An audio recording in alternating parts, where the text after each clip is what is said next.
Bonjour et bienvenue dans cette nouvelle vidéo. On va faire le point et je vais revenir un peu sur la tendance là, pour faire un lien avec le dernier tutoriel que j'ai publié. Donc je vous le poste en haut à droite de votre écran si vous êtes intéressé. Donc c'est un tutoriel sur le RSI et comprendre et analyser la tendance grâce au RSI. Donc je vais revenir dessus, ça donnera en même temps un cas pratique sur le tutoriel.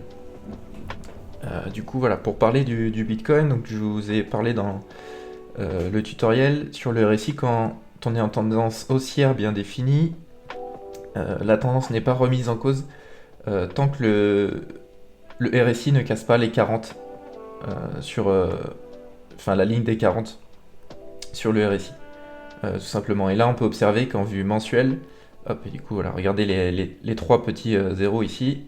Donc là quand je vais au plus bas on est à 40.39, donc on ne casse pas la ligne des 40. La tendance est toujours haussière sur le BTC en monthly. On va passer sur des unités de temps inférieures, du coup en weekly. Là, on observe que depuis le 17 janvier, donc 37,61, donc vous pouvez le voir ici. Donc là, la tendance avait été renversée avec cette méthode du RSI le 17 janvier. Et pour le moment, la tendance est toujours baissière puisqu'on n'a pas repris la zone des 60. Donc voilà, une fois qu'on est sur une tendance établie, on change la polarité, donc les 40 qui nous intéressaient ne nous intéressent plus, et maintenant c'est les 60 qui vont nous intéresser. Et donc là, au plus haut, on est à 58,67, même 73 du coup, au plus haut sur le RSI, donc la ligne des 60 n'a pas été reprise, et la tendance est toujours baissière en weekly. Et sur des unités de temps inférieures, donc là en l'occurrence en 3 jours et en daily, la tendance a été renversée, dès lors qu'on a cassé les 60 sur le RSI, donc c'était avec cette bougie ici, le 13 janvier 2023. Donc voilà, pour faire le point, on est toujours haussier en monthly, on est baissier en weekly, et on est en cours de renversement en 3 jours et inférieur. Donc voilà un peu pour l'état du marché au niveau de la tendance avec le RSI. Et donc là pour le moment, le marché en 3 jours et en daily également est toujours haussier tant qu'on reste au-dessus maintenant de la ligne des 40. Donc voilà, je préfère l'unité de temps 3 jours pour les crypto-monnaies plutôt que le daily, parce que voilà, je la trouve plus pertinente, puisque voilà, c'est très volatile, très rapide, donc on a pas mal, voilà, comme je vous ai dit dans la précédente vidéo, plus l'unité de temps est courte et plus les faux signaux ou les imperfections sont nombreuses. Et donc là en l'occurrence, en 3 jours on a moins de faux signaux, etc. Sur cette unité de temps en 3 jours, on est toujours haussier, malgré du coup la correction et la perte de momentum. Donc là, j'en ai pas encore parlé dans le tutoriel, ça viendra. On observe ici une légère perte de momentum au niveau des acheteurs, mais on est toujours haussier pour le moment. Hop. Donc, en daily, donc qu'est-ce qu'on a? Je vais faire aussi un petit retour rapide sur la notion de cycle et de fractalité. Donc je vais parler un peu de vague d'Elliott, mais c'est aussi présent dans la théorie de Dow et dans d'autres dérivés comme le wave et des dérivés des vagues d'Elliott. Donc pour faire simple, ce côté cyclique et fractal, en gros, dans la majorité des théories, on admet qu'un mouvement directionnel est suivi d'un connecteur et d'une continuation, pour faire à minima un mouvement en 3 temps. Pour ça, ça serait un cycle. Et après, du coup, c'est soit ce cycle est un connecteur d'un cycle plus grand, soit c'est le départ d'un cycle plus grand également. Du coup, bah voilà, selon après les théories, donc les vagues d'Elliott, on admet ici la possibilité d'avoir 4 et 5, voire plus jusqu'à 9 dans des cas particuliers avec des vagues étendues. C'est pas l'idée ici. Donc voilà, ce que je voulais vous expliquer, c'est que lorsqu'on a un mouvement directionnel, il y a quasiment systématiquement une correction ou un connecteur, en fonction de comment vous voulez l'appeler, pour une continuation de ce mouvement directionnel, pour faire à minima un mouvement en 3 temps. Ok ? Voilà l'idée. Et donc par rapport à ça, c'est toute la question est de savoir est-ce que ce mouvement est le début d'un mouvement, et du coup bah voilà, je vous ai dit mouvement, connecteur, continuation. Ok ? Mais il y a aussi des cas de figure où ce mouvement ici est la fin d'un autre mouvement. Et donc on aurait ici par exemple un mouvement, connecteur, continuation. Et donc là on aurait finalement notre mouvement en 3 temps terminé ici pour une continuation baissière, et donc là on reprend le cycle baissier. Donc voilà, c'est les cas un peu particuliers, donc on va plutôt s'attarder ici sur,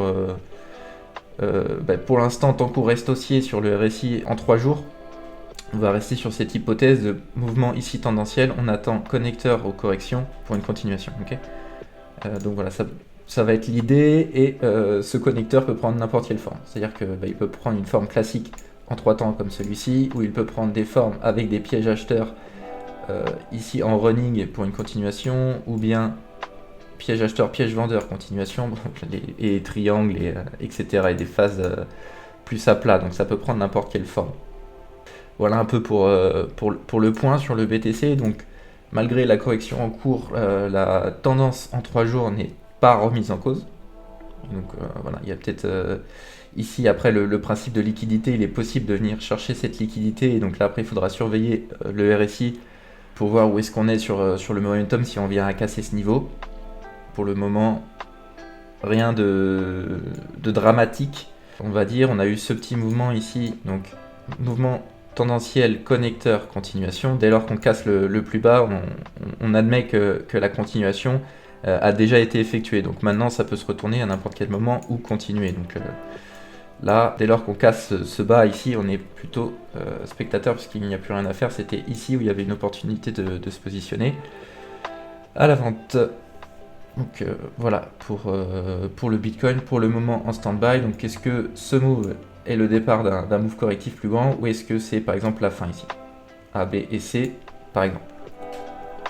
Pour le moment, difficile à dire. On garde en tête qu'on peut venir chercher cette liquidité, et on surveille le RSI en 3 jours pour suivre la tendance. Et en weekly, voilà, venir reprendre ces plus hauts sur le RSI, ce serait un signal extrêmement positif, puisqu'on viendrait à casser la ligne des 60 sur le RSI, une inversion de tendance en weekly. Et du coup, on serait haussier en monthly, en weekly et en 3 jours. Et donc là, voilà, ça serait extrêmement positif. Donc toujours après le même schéma, soit ce mouvement ici est un départ d'un mouvement tendanciel, et du coup, mouvement tendanciel, connecteur, continuation. Ok, donc ça, voilà, c'est la première idée. Soit ce move est un mouvement correctif terminé en 3 temps, et du coup, voilà, on va chercher quelque chose de plus haussier.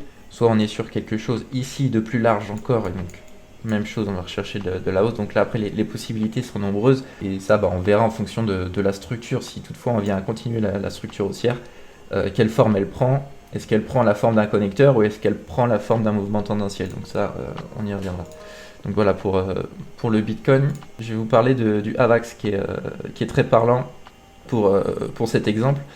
Donc même chose sur AVAX en weekly, on est toujours baissier, donc ça c'est la même chose. Et en 3 jours également, on a inversé la tendance en 3 jours, on est en cours d'un renversement de tendance. Mais là c'est un petit peu plus clair sur AVAX ici, où on pourrait avoir ce move en running ici en 3 temps déjà terminé, et on pourrait avoir le drop. Si ce n'est pas le cas, hop, je repasse en 3 jours, on a ce mouvement tendanciel, et ici pourquoi pas le connecteur pour la continuation. Donc AVAX ici c'est beaucoup plus clean, je trouve, par rapport à la structure. On a un flat classique pour le moment, tant qu'on n'a pas d'accélération baissière. Donc là, dans un flat classique, on va chercher les 100% d'extension du premier mouvement baissier.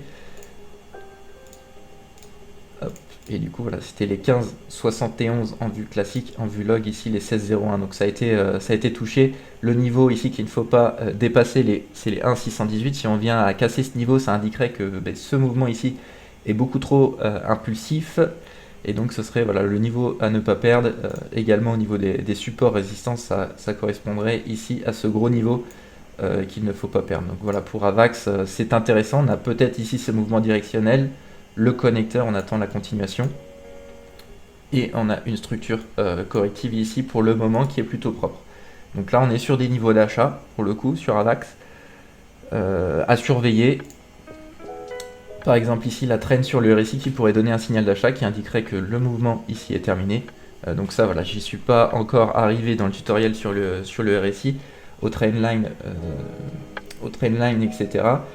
Mais voilà, une cassure de cette trendline pourrait nous donner un signal d'achat sur AVAX Pour les plus téméraires ici, il y avait une possibilité de se positionner autour des 16 $, avec un niveau d'invalidation, comme je vous ai dit, en dessous des 13,28 et de cet énorme niveau de support. Voilà, si on vient à perdre ce gros niveau de support, c'est pas très bon ici pour la structure. Le mouvement ici serait trop abrupt ou trop puissant pour correspondre à notre schéma de flat. Donc attention à ceux qui vont vous dire ici c'est un M-top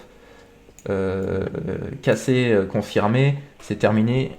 Je suis pas d'accord. Voilà. Du coup, ça va dépendre de votre méthode, mais pour ceux qui utilisent des méthodes à base de vagues et toutes les dérivées, voilà, c'est plutôt le genre de setup où on va être plutôt acheteur, nous, plutôt que d'être vendeur à la cassure ici. Donc voilà pour Avax, que je trouve très intéressant à surveiller. Donc, pour les plus téméraires ici, c'est possible de se positionner sur ces niveaux.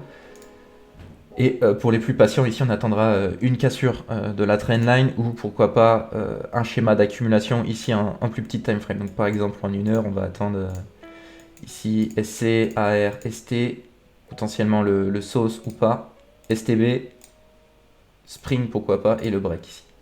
La cassure après de l'AR pourrait indiquer qu'on a un schéma d'accumulation ici, et donc schéma d'accumulation sur zone d'intérêt après structure corrective. Voilà, c'est le genre de choses qui nous intéresse pour se positionner dans une optique trading.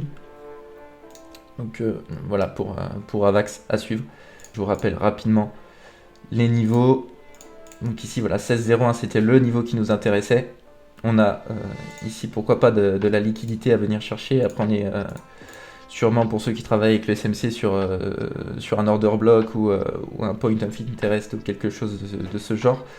Mais voilà, en termes de liquidité, ici il y a une petite liquidité à prendre. Et je vous rappelle, le niveau à ne pas perdre, ça sera ce gros niveau de support et les 13,28. Donc ici en termes de position, si on se place par exemple ici, on va par exemple positionner un stop sur ces niveaux, viser comme premier objectif la prise de la liquidité et de la structure corrective. Donc ça voilà, c'est le premier objectif. Et après en objectif secondaire, on va dire, on va chercher dans un premier temps les 0,618 et les 100% d'extension. Donc là, en l'occurrence, voilà, on pourrait viser ce gros niveau de résistance au niveau des 40 avec une prise de liquidité de ce niveau ici où il y a sûrement pas mal de liquidité à récupérer.